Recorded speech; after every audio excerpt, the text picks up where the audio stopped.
الرحیم۔ حضرت عثمان بن طلحہ ایک صحابی ہیں رضی اللہ تعالیٰ، ان کو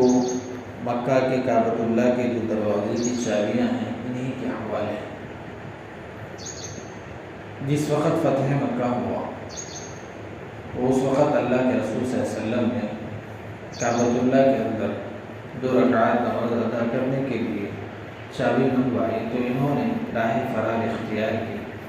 حضرت علی رضی اللہ تعالیٰ اور ایک دوسرے صحابی ان کو پکڑ کر لے آئے۔ اس کے بعد ان کے ہاتھ سے چابی لی گئی۔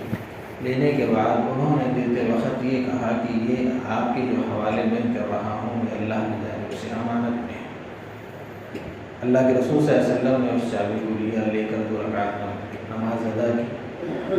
پھر باہر نکلے۔ باہر نکلنے کے بعد کئی صحابہ ایسے تھے جو یہ چاہتے تھے کہ کعبۃ اللہ کی چابی ان کے حوالے کی جائے۔ اس کے اندر حضرت عبداللہ بن عباس رضی اللہ تعالیٰ عنہ بھی تھے، وہ حاجیوں کو پانی پلانے کی ذمہ داری کعبۃ اللہ میں ان کی تھی، تو وہ بھی چاہتے تھے کہ مجھ کو یہ ذمہ داری سپرد کی جائے۔ حضرت اللہ کے رسول صلی اللہ علیہ وسلم کعبۃ اللہ سے باہر نکلنے کے بعد 2 رکعت نماز پڑھنے کے بعد حضرت عثمان رضی اللہ تعالیٰ کو چابی حوالے کر دی۔ تو یہ چابی لے کر خوشی خوشی جس وقت چابی دے رہے تھے اس وقت یہ کہہ کر اللہ کے رسول صلی اللہ علیہ وسلم نے دی ہے کہ بھئی یہ جو چابی آپ کو دی جا رہی ہے قیامت تک آپ کے خاندان میں ہی رہے گی، اور جو اس چابی کو چھینے گا وہ ظالم شمار کیا جائے گا۔ سنا کہ اللہ کے رسول صلی اللہ علیہ وسلم کا معجزہ یہ ہوا کہ آج تک بھی وہ چابی انہی کے خاندان میں چلی آ رہی۔ یہ چابی لے کر خوشی خوشی گھومنے نکلے، یعنی خوشی خوشی اچھلتے کودتے جا رہے تھے، تو اللہ کے رسول صلی اللہ علیہ وسلم نے پھر بلا کر کہا کہ عثمان تجھے یہ بات یاد ہے کہ جس وقت ہجرت سے پہلے کی بات ہے کہ جس وقت میں نے تجھ سے چابی مانگا تھا اور 2 رکعات نماز ادا کرنے کی خواہش کی تھی، لیکن تو نے انکار کیا تھا، اور میں نے یہ کہا تھا یہ بات کہ ایک وقت آئے گا یہ چابی میرے حوالے ہوگی اور میں جس کو چاہوں گا دوں گا۔ حضرت عثمان رضی اللہ تعالیٰ نے کہا کہ آپ کی بات سچ ثابت ہوئی ہے، آپ نے یہ بات کہی تھی اور وہ وقت ہم نے یہ بھی دیکھ لیا۔ اس کے بعد اللہ کے رسول صلی اللہ علیہ وسلم نے فرمایا کہ مجھے یہ حکم اور آیت نازل ہوئی ہے کہ جو چیز امانتیں ہیں لوگوں کے پاس امانت کے طور پر ہوتی ہیں، وہ حاکموں کے ذمے ضروری ہے کہ وہ امانت کے طور پر جو بھی فیصلہ کرتے ہیں وہ بھی ان کے لیے بطور امانت ہوتا ہے، لہذا اس معاملے میں نہایت باریکی کے ساتھ صحیح فیصلہ کرنا چاہیے، ورنہ امانت میں اگر خیانت ہوگی تو اللہ کے نزدیک بڑی سخت پکڑ کا ذریعہ ہے۔ ایک منافق ہیں بشر نام کے اور ایک یہودی ہیں، دونوں مل کر کے دونوں کے آپس میں جھگڑا ہوا۔ اللہ کے رسول صلی اللہ علیہ وسلم نے اس سے پہلے فرما دیا تھا، یہاں تک کہ قرآن میں بھی ہے حاکم تمہارے اوپر جیسا بھی ہو اس کا حکم ماننا چاہیے، ہاں اللہ یہ کہ شریعت کے خلاف کوئی حکم نہ ہو، اگر شریعت کے اندر ہو تو پھر وہ مانے، اگرچہ کہ وہ شریعت کے خلاف حکم نہ دیتا ہو، ہاں وہ حاکم شریعت کے اوپر چلنے والا نہ ہو، یہ الگ بات ہے۔ اس کے بعد ایک یہودی اور ایک منافق دونوں کے درمیان جھگڑا ہوا۔ منافق یعنی جو اندر سے تو منافق کافر تھا، اوپر سے جو مسلمان ظاہر کرتا تھا، وہ یہ چاہتا تھا کہ یہودیوں کا جو بڑا ہے کعب بن اشرف ان کے پاس اس کے فیصلے کو لے کر جائے، اور یہودی جو ظاہری اعتبار سے اور باطنی اعتبار سے دونوں طرح بھی کافر تھا، تو وہ یہ چاہتا تھا کہ یہ فیصلہ آپ صلی اللہ علیہ وسلم کے پاس لے آئے۔ چنانچہ آپس میں زدم زدی ہوئی، اللہ کے رسول صلی اللہ علیہ وسلم کے پاس فیصلہ لے آئے، تو اللہ کے رسول صلی اللہ علیہ وسلم نے حالات کا جائزہ لیا، لینے کے بعد یہودی کے حق میں فیصلہ کر دیا۔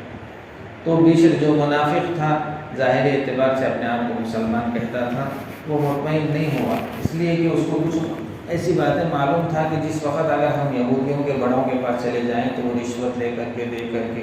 ہمارے حق میں فیصلہ کریں گے، لیکن اللہ کے رسول صلی اللہ علیہ وسلم کے پاس یہ چلنے والا نہیں تھا، وہ تو کھری سنا دیتے تھے، فیصلہ سنا دیتے۔ لہٰذا یہ دونوں مل کر سیدھا حضرت عمر رضی اللہ تعالیٰ عنہ کے پاس گئے۔ حضرت عمر رضی اللہ تعالیٰ عنہ کے پاس جا کر پھر اپنا فیصلہ رکھے، تو اس وقت یہودی نے یہ بھی کہا کہ بھئی یہ فیصلہ اللہ کے رسول ہمارے درمیان میں کر چکے ہیں اور میرے حق میں فیصلہ ہو چکا ہے۔ تو ادھر بشر سے حضرت عمر رضی اللہ تعالیٰ منافق سے پوچھنے لگے کہ کیا ایسا بات، یہ بات ایسی ہے، یہ سچ ہے؟ انہوں نے کہا کہ ہاں بالکل سچ ہے۔ تو اس وقت حضرت عمر رضی اللہ تعالیٰ نے کہا ٹھیک ہے کوئی بات نہیں، میں بھی ایک فیصلہ کرتا ہوں۔ اندر گئے، سیدھا تلوار لے کر آئے اور اس منافق کی گردن نکال دی۔ نکالنے کے بعد ادھر یہ ہوا اور یہ کہنے لگے کہ جو اللہ اور اس کے رسول کے فیصلے کو نہیں مانتا اس کے لیے فیصلہ یہی ہے کہ اس کو موت کے گھاٹ اتار دینا چاہیے۔ چنانچہ یہ ہونے کے بعد جو منافقین کے جو وارثین تھے واویلا کرنے لگے کہ بھائی ناحق خون کر دی حضرت عمر رضی اللہ تعالیٰ، اس کا بدلہ لینا چاہیے وغیرہ وغیرہ۔ تو اللہ کے رسول صلی اللہ علیہ وسلم نے سوچ بچار کے بعد حضرت عمر سے پوچھنے لگے، تو حضرت عمر رضی اللہ تعالیٰ نے بات ظاہر کی۔ تو اسی وقت قرآن میں آیتیں ظاہر ہوئی کہ منافق لوگ غلط تھے اور یہ لوگ آپ کے فیصلے کے خلاف چلنا چاہتے تھے۔ جیسے ہی آیتیں نازل ہوئی تو تمام منافق آ کر اللہ کے رسول صلی اللہ علیہ وسلم کے سامنے ایک چین گوئی کرنے لگے اور بڑے معصومانہ انداز میں کہنے لگے ایسی بات نہیں ہے، ہم خاندان میں لڑائی کو کم کرنا چاہتے تھے وغیرہ وغیرہ باتیں بتانے لگے۔ تو قرآن نے ان کے لیے کھلم کھلا یہ باتیں کہہ دی۔ چنانچہ یہ کہا کہ جس وقت اور ایک واقعہ ایسا ہی ہوا، حضرت زبیر رضی اللہ تعالیٰ عنہ اور ایک انصاری کے درمیان میں کھیت کے پانی کے بارے میں جھگڑا ہو گیا۔ اللہ کے رسول صلی اللہ علیہ وسلم کے پاس فیصلہ لے کر گئے۔ اللہ کے رسول صلی اللہ علیہ وسلم نے حضرت زبیر رضی اللہ تعالیٰ عنہ سے کہا کہ پہلے تم کھیت کا پانی لے لو، اس کے بعد حضرت انصاری کو دے دو۔ تو انصاری اس پر ناراض ہو گئے۔ تو اللہ کے رسول صلی اللہ علیہ وسلم کو یہ بات معلوم ہوئی تو فوراً آیتیں نازل ہوئی قرآن کے اندر کہ بھئی جو اپنا معاملہ اللہ کے رسول کے حوالے کرے، پھر اللہ کے رسول فیصلہ کرے، پھر اس کے بعد دل میں تنگی محسوس کرے، تو یہ اس کے لیے یہ زیبا بھی نہیں ہے اور گویا وہ مومن بھی نہیں ہے۔ اور جو اللہ اور اس کے رسول کے حوالے اپنے معاملے کو کرے گا اور اس کے فیصلے پر راضی رہے گا، پھر وہ مومن کی فہرست میں شمار کیا جائے گا۔ اس کے بعد فرمایا جب تم رسول اللہ صلی اللہ علیہ وسلم کی فرما برداری پر پورے کھڑے اترو تو پھر اس کے بعد جہاد کا حکم دیا گیا کہ بھئی جس وقت فتح مکہ سے پہلے تم پر ظلم و ستم کیا جاتا تھا اور تم میں سے بعض لوگ یہ چاہتے تھے کہ اس ظلم و ستم کو ہٹانے کے لیے کچھ تدبیریں اختیار کی جائیں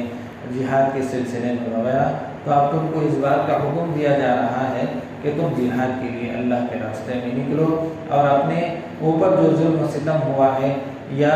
اسلام کی مخالفت میں جو کام ہو رہے ہیں اس کو ختم کرنے کے لیے تم نکلو۔ چنانچہ اس کے اندر کچھ منافقین ایسے تھے کہ جس وقت بھی جہاد کے لیے نکلتے تو جب فتح ہوتی تو یہ کہتے تھے کہ ہماری موجودگی کی وجہ سے فتح ہوئی، اور جب شکست ہوتی تو کہتے تھے کہ محمد صلی اللہ علیہ وسلم نعوذ باللہ انہوں نے تدبیر صحیح اختیار نہیں کی، الٹی سیدھی تدبیر اختیار کی، لہٰذا اس وجہ سے شکست ہوئی اور ہمارا نقصان ہوا۔ تو اللہ رب العزت فرما رہے ہیں یہ منافقین ایسے ہی باتیں کریں گے، لہٰذا جو کچھ باتیں کر رہے ہیں ان کے اچھی باتیں اور بری باتیں اور ان کے سامنے چاپلوسی اور اندرونی سازشیں ساری کے ساری باتیں فرشتے ان کے لیے لکھ رہے ہیں اور بلا تحقیق خواہ خبریں بھی غلط پھیلا دی تھی۔ یعنی ایک مرتبہ ایسا ہی ہوا کہ اللہ کے رسول صلی اللہ علیہ وسلم کے بارے میں تمام شہر میں یہ بات پھیلا دی کہ اللہ کے رسول نے تمام بیویوں کو طلاق دے دی۔ فوراً حضرت عمر رضی اللہ تعالیٰ عنہ گئے، جا کر پوچھے کہ کیا ایسی بات ہے؟ اللہ کے رسول صلی اللہ علیہ وسلم نے کہا کہ بات غلط ہے، ایسی نہیں ہے۔ پھر باہر نکل کر حضرت عمر نے اطلاع دی، قرآن نے کہا کہ بلا تحقیق خبریں بھی نہیں پھیلانا چاہیے، اس سے بھی آدمی ایمان کے دائرے سے نکل جاتا ہے اور جھوٹا شمار ہوتا ہے۔ چنانچہ حالات کے پس و پیش ہونے کے بعد جس وقت فتح مکہ ہونے کے بعد جو ظلم و ستم مسلمانوں پر ہوئے، حضرت عتاب بن اسید رضی اللہ تعالیٰ عنہ کو مکہ کا حاکم بنایا گیا۔ اس کے بعد ساری چیزیں آنے کے بعد جس وقت یہ منافقین ڈر کے دور بھاگ رہے تھے تو فتح مکہ کے بعد باضابطہ اعلان کیا گیا، دیکھو بھئی اللہ کے رسول کی جو بات ہے آدمی نہیں ماننے، یعنی جہاد میں نکلنے سے کوئی موت کے گھاٹ اتارا نہیں جاتا اور گھر میں رہنے سے کوئی آدمی اپنی جان کی حفاظت نہیں کر سکتا۔ وہ تو موت ہے، وہ تو آنے والی چیز ہے، وہ تو ہر وقت آ کر رہے گی، جہاں پر بھی ہو اس کا وقت متعین ہے، اس کی جگہ متعین ہے، وہ تو آ کر ہی رہے گی۔ تم اللہ کے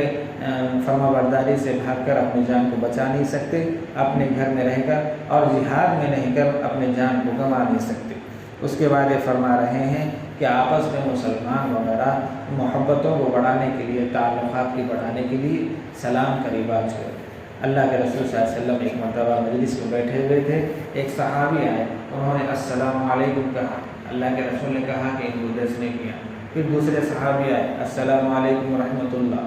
تو اللہ کے رسول نے فرمایا ان کو 20 نیکیاں ملی۔ پھر تیسرے صحابی آئے، انہوں نے کہا کہ السلام علیکم ورحمۃ اللہ وبرکاتہ، اللہ کے رسول صلی اللہ علیہ وسلم نے فرمایا ان کو 30 نیکیاں ملی۔ تو کہا احادیث میں سلام کرنے کا رواج اور قرآن کے اندر بھی باضابطہ حکم دیا گیا ہے، آپس میں سلام کا رواج بڑھاؤ، اس سے محبتیں بھی بڑھیں گی، تعلقات بھی بڑھیں گی اور ایک دوسرے کا مزاج بھی بنے گا، اور اس کے بعد جب تعلقات بنیں گے تو پھر بات کے معنی میں اور